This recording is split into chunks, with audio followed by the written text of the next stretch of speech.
Devastating news for the Cowboys as Tony Romo will be For a kid who's loved the Silver Star since he was a baby, it was sickening, devastating. Not again. The season's over before it even begins. Come on. They put pressure on Prescott. Well, and now Prescott taking off. There is that number 4. He'll run it, and Prescott will score. Prescott going deep on first. He came out of the chute on fire. His first preseason NFL game, and Dak Prescott looked like, well, Tony Romo. Dak Prescott has been magnificent. He even surprised the old ball coach. It's hard to believe. I mean, you know, being realistic, you're thinking, well, you know, he's making it look so easy. And, you know, that's what I told him after the game. I said, the only thing you messed up on, you made it look too easy. Dak made it look easy early under the pines at Buccaneer Stadium. I can remember watching him in the 8th grade throw a touchdown pass to win the district championship for our middle school team. And, I mean, this guy's going to be something special.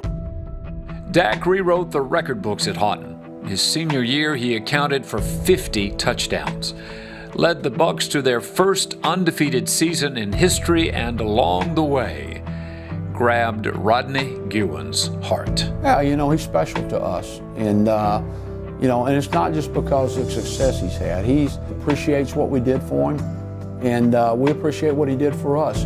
And he's thankful for that, you know, and a lot of people aren't. Dak was thankful that he came to a coach that encourages relationships. Well, you know, I think all coaches, that's one reason they're in the business. They love kids, and, you know, we like getting close to our kids.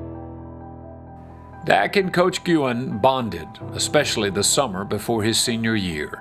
Football camps all summer long. You know, we stayed in hotels together, we ate together. It was almost like a 2-month-long vacation with him that summer, and we got real close. Dak grew up without a father in the home, but Coach Guin made sure he had a dad. He's almost like part of our family when he comes home. You know, we go eat and he spends time with us, and you know, I think he understands how I feel about my wife and daughters, and that's the same way his mom felt about him. And he knows family is very important, and I hope that's one thing he learns from us. When Coach Guin had his nearly fatal heart attack last spring, Dak was on the phone. My wife said he called and said, hey, I'm leaving Starkville and I'm coming to Dallas. Prescott with the snap back. The pocket collapses. He rolls right. He runs 20, 15, 10. Is it life something? That trip to Dallas a few years back is now being made by the Guin family to see their boy play football for the Dallas Cowboys. Prescott's pass. Last Friday, we went to the game in Dallas. He called us on the way over there, and we text a lot. I mean, he's busy, and but he knows he can call if he needs something. That is how it works. You coach them up, get them ready for football and life, and then watch them fly.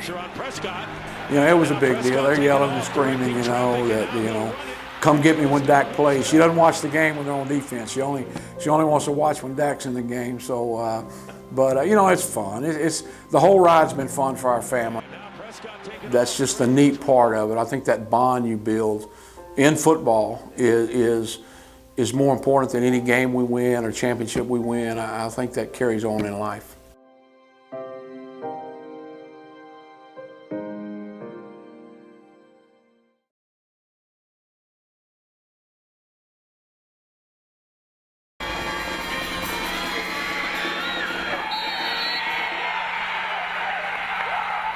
Some people think this is why coaches coach moments like this.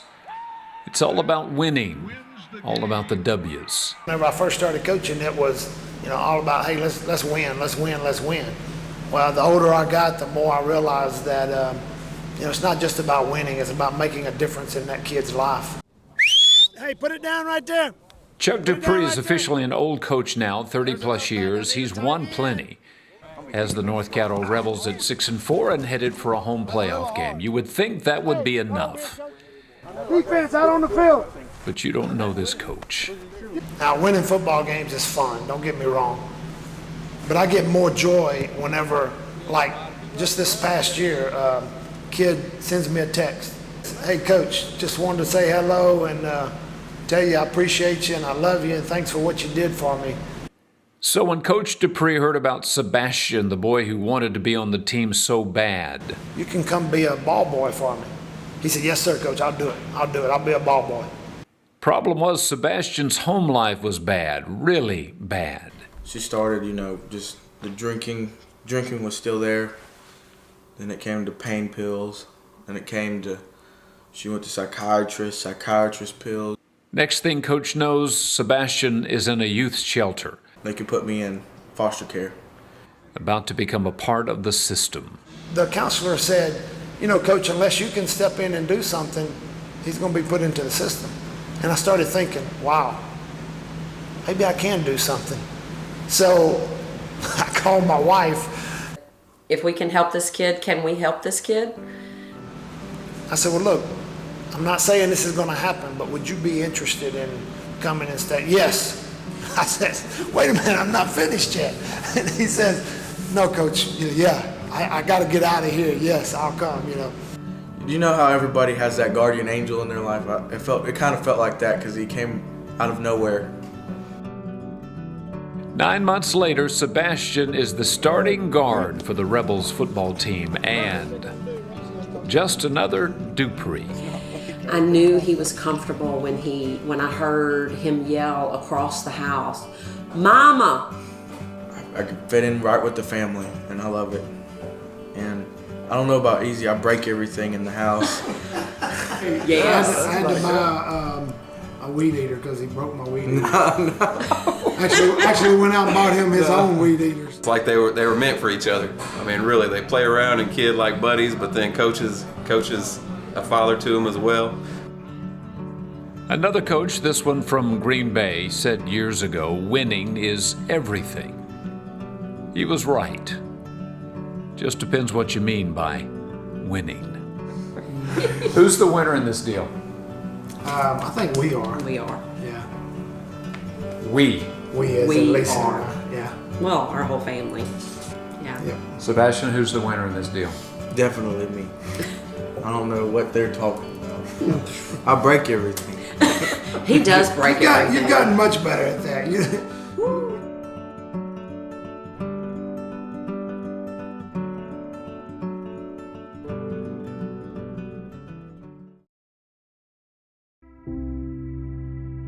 It was one of those miserable September days. They were wearing someone else's jerseys on someone else's field, and yet, on this late summer afternoon, history would be made. Evangel Christian Academy would not win a game that first year. But 4 years later, they were in the Superdome, and on the first play, a high school phenom quarterback named Booty would throw a touchdown. And it was on.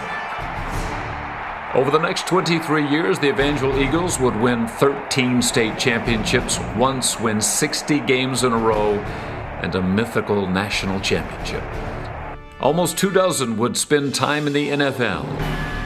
In 27 years, they would not lose a single district game on their home field, and always in the stands for every game, home or away. There was Martha and Pat. Wherever we go, they there. I can remember going to the 707 tournaments in Hoover, and they would beat us there. We walking off the bus, and they already had their seats and their umbrellas. Even the birth of a grandbaby could not pry them away. We said, oh, she's lovely, and we made the kickoff. 27 years of perfect attendance would be enough, but there is so much more. They are the unsung heroes of Evangel Christian Academy football. Only with these right triangles. I call them coaches. The etymology of the word coach is one who carries you. And boy, does that describe these two ladies. They have carried so many of these young men from the inner city and those that had no hope. When a boy was struggling with algebra or English, Pat and Martha were the go-tos. Tutoring before school, after practice. Never asking for anything. Just giving, unconditionally. Whether it's relationship stuff, you know, mental stuff, financial stuff, you know, anything, any way that you could think of. Those two women was always there. Well, we still talk about Miss Ellis and Miss Pat. You know, they our moms. You know, I mean, most of our girlfriends know about these two. Josh Booty was in Los Angeles when the girls came out to see Jacob Hester play. It was Martha's birthday. Everywhere from San Diego to Sacramento, they all came for her birthday party. Oh my. And it still brings It's a tears. great memory. It hasn't always been blue skies. He called us when he got hurt, and we said, well, what can we do? He said, I want you to hear. Well, that was all we needed to hear. Maybe 2 students that have been in jail. I loved them. That never changed. For 27 years, every football player who has ever stepped on this iconic field has known there were 2 ladies up there, always. Even though they go astray, I don't think there's one student that doesn't understand that our love is unconditional. And he brought me a Valentine card, and it said, Miss Ellis, I just wanted to give you this Valentine, and then inside it said, because you love us so much. And I just think that when they stand before God, the reward is going to be amazing. I just want to be in the crowd when Martha and Pat get handed their prizes from the Lord Jesus. I can tell you that they have done so much that no one will ever see but God.